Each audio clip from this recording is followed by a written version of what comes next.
tempered glass. Tempered glass mga amigo. Ulitin ko, tempered glass po. Ang kagandahan dito mga amigo, meron po siyang lagayan. Nakatatak na bike cushion. Yan kung naghahanap ka ng diving mask mga amigo, yung super wide talaga, yung kitang kita talaga lahat, ito yung marirecommend ko sa iyo, yung bike cushion mga amigo na diving mask. Tingnan nyo po mga amigo.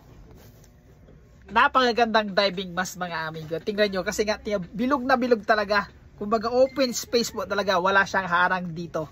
Yan, wala siyang ilog. Kaya napakaganda niya. Tempered po mga amigo. Tempered glass. Tempered glass mga amigo. Ulitin ko, tempered glass po. Kaya napakaganda po talaga ng diving mask na ito. Ito po yung maganda sa kanya mga amigo. Dahil napakabilis niyang i-adjust. And siya, pwede siyang paluwagan, pwede mo rin siyang pahigpitan. Silicone po ito. Ang lambot mga amigo. Napakalambot niya. Kaya hindi masakit po dito sa muka. Kung bibilhin mo ito amigo, merong mask lang ang pwede mong bilhin at meron ding snorkel. Ito po yung snorkel niya mga amigo na super quality din po talaga. Silicone din po ito mga amigo. Yan po oh.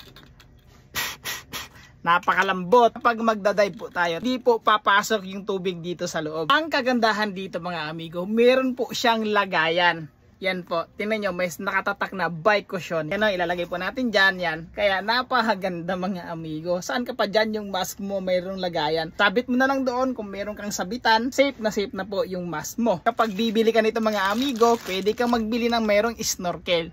Alright? Check out mga amigo. Napaka-quality. Super quality mga amigo.